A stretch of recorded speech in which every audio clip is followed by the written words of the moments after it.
వెంకటాపూర్ గ్రామంలో రుణమాఫీ జరగని 82 మంది రైతుల వివరాలు నీకు పంపిస్తా సన్నాసి చూసి చెయ్యి. నువ్వు నాకు పంపించుడుగా నీకు పంపిస్తా. రెడీగా ఉన్నాయి రైతు వారీగా ఒక్కొక్క రైతు పేరుతో సహా ఉన్నాయి. ఏ రైతుకు ఎంత రుణమాఫీ ఉంది, ఏ బ్యాంకులో ఉంది, ఎందుకు కాలేదో కూడా ఉంది. చదువుమంటే ఒక ఎగ్జాంపుల్, దండ్ల మహేందర్ ఆయనకు 38 గుంటలు ఉంది, రుణ బకాయి 50,200. ఎందుకు కాలే? ఆధార్కు బ్యాంకులో పాస్బుక్లో వేరువేరుగా ఉంది. దండ్ల లక్ష్మి 50,000, 2 ఎకరాల భూమి ఉంది. ఒకే రేషన్ కార్డులో కుమారుడి పేరు ఉండడం వల్ల దండ్ల లక్ష్మికి కాలేదు ఎస్సీ. ఇట్లా కావాలంటే ఆ ఊర్లో మొత్తం 82 మంది రుణమాఫీ కాని రైతుల వివరాలు ఉన్నాయి, నీకు పంపిస్తా, నువ్వు చూసుకో. 1,000 మమ్మల్ని చూపిస్తే 2,000 నేను చూపిస్తాయి. మాట్లాడేటప్పుడు ముఖ్యమంత్రి పదవిలో ఉన్నప్పుడు చాలా జాగ్రత్తగా మాట్లాడాలి. రైతుల కళ్ళల్లో ఆయన ఆనందం చూసిందట, రైతుల కళ్ళల్లో కన్నీళ్లు పెట్టించినావు. రైతులు ఒకవైపు ఆత్మహత్యలు చేసుకుంటున్నారు.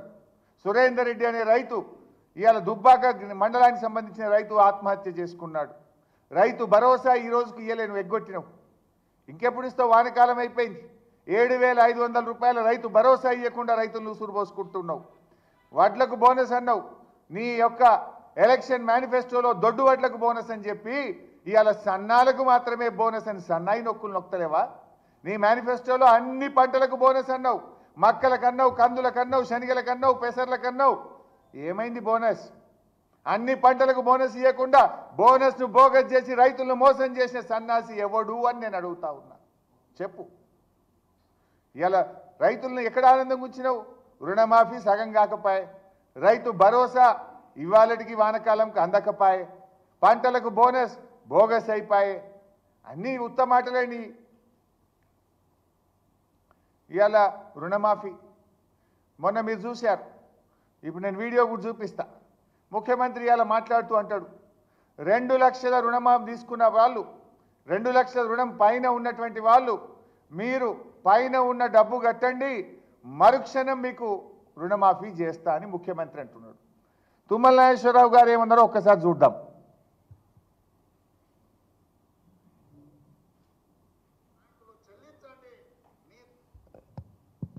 2 లక్షల పైన రుణమా ఉన్నవాళ్ళు 2 లక్షల పైన ఉన్న రుణాన్ని మీరు బ్యాంకులో చెల్లించండి. మీరు చెల్లించిన మరుక్షణం ఆ 2 లక్షల రూపాయలను కూడా మీ ఖాతాలో వేసే బాధ్యత మా ప్రభుత్వం తీసుకుంటుందని చెప్పి నేను ఆ రైతాంగానికి తెలియజేస్తున్నా. 2 లక్షల పైన ఉండేవాళ్ళు మనం చెప్పేదాకా కట్టొద్దని చెప్పి, ఎప్పుడు మనం డబ్బులు రాగానే కట్టమంటే ఆ రోజు వాళ్ళకి అకౌంట్లో వేస్తాం. లేదా ఇప్పుడే కట్టి నేను కట్టి 10 రోజులు అవుతుంది నాకు వేయలేదు మరి మమ్మల్ని చెప్తారు.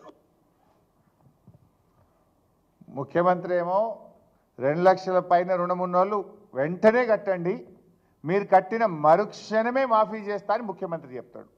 వ్యవసాయ మంత్రి ఏమంటుండు, తొందరపడి పైన ఉన్నోళ్ళు కట్టకురు భయ్, మీరు కట్టినాక మళ్ళీ ఇంక ఇయ్యలేదని మమ్మల్ని అంటారు, ఇప్పుడే కట్టకురు, నేను చెప్పినప్పుడే కట్టుండని వ్యవసాయ మంత్రి అంటాడు. నీదేం క్యాబినెట్? మంత్రికి నీకే శుద్ధి లేదు. నీ మంత్రిదో మాట, నీదో మాట. నువ్వేమో కట్టుమంటావు, నీ మంత్రి ఏమో కట్టకమంటాడు. నువ్వు కట్టుమన్నదే నిజమైతే నేను ఒక 5 పేర్లు చెప్తా. బొమ్మగారి రజిత, గ్రామం తడకమల్ల, 3,16,000 అప్పుంటే 1,16,000 రూపాయలు కట్టేసింది, నల్గొండ జిల్లా.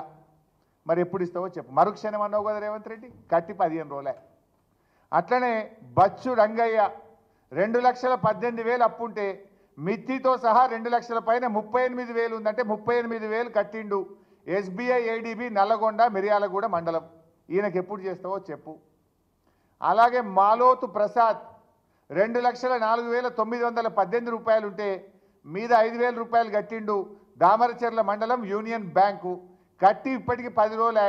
మరి మరుక్షణం నువ్వు అన్నట్టు రుణమాఫీ కాలే. అదేవిధంగా కమతం ఎల్లయ్య 3,20,000 ఉండే, మిత్తితో సహా 1,30,000 కట్టమంటే ఎస్బీఐ జిల్లాల బ్రాంచ్లో 1,30,000 కట్టిండు. కట్టి ఇవాళకి 15 రోజులే. నువ్వు అన్నట్టు మరుక్షణం రుణమాఫీ కాలే.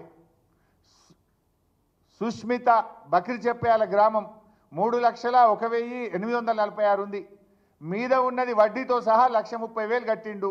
ఎస్బీఐ ఏడీబీ సిద్దిపేట 2 సెప్టెంబర్ 2024 నాడు కట్టిండు. ఇవాళకి 13 రోజులు అయింది. నువ్వు అన్నట్టు మరుక్షణం రుణమాఫీ కాలే. ఇప్పుడు తుమ్మల నాగేశ్వరరావు చెప్పింది కరెక్టా, నువ్వు చెప్పింది కరెక్టా? కట్టంగానే మరుక్షణం చేస్తాన్నావు కదా.